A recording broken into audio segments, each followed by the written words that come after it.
programmes and news stories. Get more from BBC Radio Suffolk online and like our Facebook page today. Good afternoon. We head over to Alton Water on the outskirts of Ipswich next, where Luke Deal is doing a bit of windsurfing. Today, after one, we've got 80s memories and noughties, 12 songs to play, 6 from one year, 6 from another. But what a great weekend it's been for the Team GB Olympians, especially Max Whitlock on the pommel horse. Did you see it over the weekend?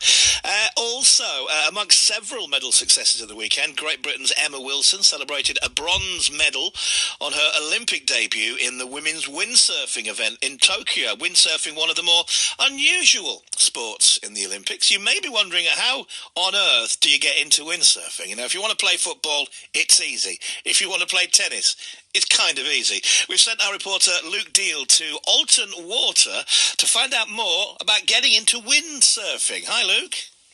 Yes, Wayne, hello, afternoon to you. And Alton Water is extremely busy. We've got a lot of people out there on the water itself, sailing, paddleboarding and even windsurfing. And I'm with Darren Herbert, and in the last hour he's given me a brief lesson on dry land, and we have the windsurf in front of us with around a sail which is around about 7 foot, but in the Olympics it will probably be double that size. And I have to say, Darren, it's harder than it looks, isn't it? Yeah, well, I mean, it comes down to a lot of technique, not just like strength. So, you know, I mean, I've been windsurfing since I was about my son's age now, and I actually started here at Alton Water. So, and here we are stood here today, and my son's the same age as roughly where I started, and so yeah. So he how long have you been windsurfing, Finn? Since I was 2. Since he was 2. He's 2 years old. So, what yeah. got you started then? So my dad used to windsurf, and I grew up in East London, and he wanted to progress onto the sea, so he got a holiday caravan in Clacton. And back in that sort of era, the 80s, early 90s, it was a big thing. So there was a group of windsurfers that he got on board with, and they also had kids. So we used to ride our little BMXs down to the beach and watch those guys out in the water, and we all just wanted to strive to just even be able to get on our foot straps and go fast and do little jumps. So and that got me hooked. You know, I had posters on my wall of now a friend of mine, Nick Baker, who was 6 times world champion. They had indoor windsurfing back in the day with fans. He's 6 times world champion, and he's got a similar setup to what I had with quiver windsurfing, teaching and trying to, you know, it's all good taking stuff out of industries and sports, but it's always important to, you know, replenish things and put things back into the sport. And Nick kind of does that, same as what we do, on obviously on a high level, because he's got more of you know, he's got that superiority because obviously he's 6 times world champion, and he puts stuff back into the sport. You know, the guys that I ride for, Goya and Quattro, super passionate, very grounded, and you know, it's very humble. You know, it's a very humble sport, but filled with an adrenaline and excitement, and you get to meet people and go to different places in search for waves and wind. So you must be really pleased then with the success at the weekend with the bronze medal, of course, for Emma. Yeah, I mean, Emma, I think we should all be really proud of her as a nation, and also, you know, it's important to remember that we're an island after all, so I think sailing should be quite high on the agenda. Have a lot of good sailors and windsurfers and surfers here, so, and I think it's super important that women are recognised in these sports as well, because some of these sports are very male dominated, and the girls have got some really good talent, so to see, you know, a woman up on there on the podium from England, you know, with a medal, I think it's pretty awesome, and just getting that reigniting windsurfing and getting it out there in people's eyes and media again, to kind of remind them that windsurfing's there, you know. So I think that's are you hoping that with her success that more and more people will then be tempted to take up the sport? Because you gave me a brief lesson of lifting this sail a little while ago. It's around about 7 foot, and there's hardly any wind here, so it's quite easy. But if you're giving a lesson to someone who's new on dry land and you've got a bit of wind, you need quite a bit of upper body strength for that, don't you? Yeah, well, when we teach them, we predominantly use like a sort of 3 metre sail. So what you've just used is a Goya. It's a Goya Mark. It's a free race sail, so it's quite a lightweight race sail. Like you say, it's a 7 metre, so it's about half the size of what they use in the Olympics. But we put you on training rigs which aren't fully battened. The more battens you have, the more powered the sail is, like a kite. So we put you on a semi-battened sail, which isn't so powered, pretty much under half the size of what you've been holding today on land. So, and how soon after having practice on dry land do you hit the water itself? I always say, just do a bit of theory on dry land, just so people have the knowledge of how the wind works and how you can sail across the wind and turn and get back to your starting point, and just get them out in the water. As long as they're in a safe environment and you know what the weather conditions are and tides, then just get out in the water, because you can't mimic those sorts of things.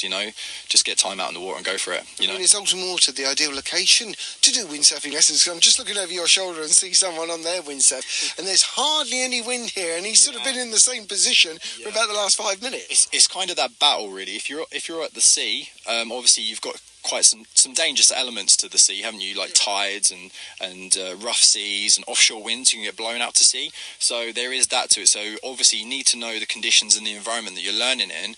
A lake, you can't really go wrong in the sense of you're not going to drift out to sea, but then you've got the downside as you don't have that fresh wind off the sea. You're always going to have clean, fresh wind off the sea, blowing you onto shore, consistent wind.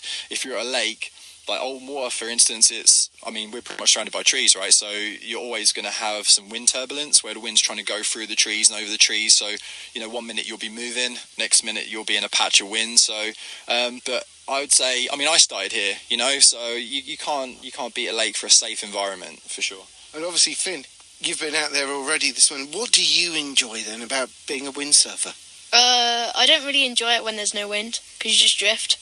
And then when there is wind, I really enjoy it because you can pretty much go anywhere you want without getting lost and having to get rescued. But now I've got into the habit of getting good with the wind. Are you hoping to emulate Dad? Yeah, I hope to get to his stage, but that would be very difficult. And how often do you get out there on the water, whether it be here or even off the coast at Felixstowe? Well, I've been practicing on the lake, but hopefully soon I'll be able to go and see. Yeah. And what's your dream? What's your dream when it comes to windsurfing? Don't really have one, but I just want to be able to windsurf with other people and not miss out, because it's quite a cool sport to be able to not compete in, but do. What's cool about it? It's just fun.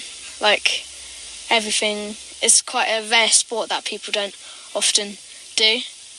So, yeah, you can achieve stuff that maybe other people won't want to do. And are you hoping, Darren, that because of the success at the weekend with the bronze medal for Emma, that more and more people will be tempted to get out there on the water or go off the coast and enjoy windsurfing and take it up as a sport? Yeah, I encourage all board sports. Finn and myself, we go surfing, do a lot of surfing. He's a good surfer. We do skateboarding, do rock climbing. I think all those sorts of things where you can appreciate the elements is really good.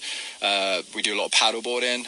But I having the paddleboarding at school in Felixstowe, I think it's good to be there. And I don't have that open at the moment, but to offer advice, because I do think it's quite scary how places like Lidl and stuff are selling such low-priced paddleboards, low-quality boards, and people are going into stores and buying these things and without no knowledge and going out in offshore winds and getting themselves into predicaments. So it's definitely worth anything, I would say. If you're investing in something and you're a newcomer, if you can't afford the tuition, please take the time to Google and research what you're getting involved in, because obviously whatever you do in life, there's risks, and I think you need to really evaluate the situation, the environment, the equipment. Check over your equipment. If you can't swim very well, you're going out on an inflatable device. You're going to go out there and then it's bad quality or it's punctured and it deflates, and you're going to get into a bit of trouble. So absolutely, and thankfully we have the lifeguards off the coast. But obviously, if you've not had the experience, do not even go out there. And I suppose for you, you love doing it off the coast here in the UK, but you've done it in Australia and Hawaii as well. What's the best time you've ever had out on a surfboard, windsurfboard?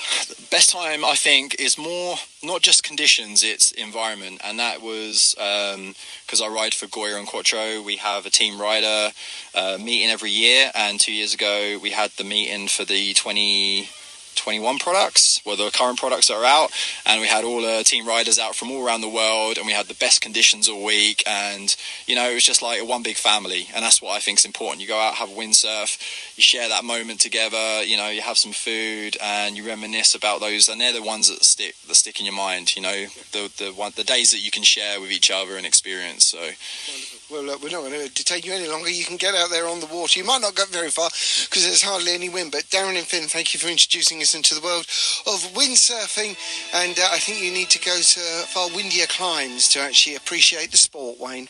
Luke, thank you very much over there at the beautiful Alton Water. I used to live near Alton Water when I first came to Suffolk. It's a beautiful part of the county. And yeah, if you fancy trying a new hobby, a new pastime, windsurfing, sailing, we have some beautiful open waters and some gorgeous coastline here in Suffolk, don't we? And speaking of sailing, let's have a song now from Christopher Day.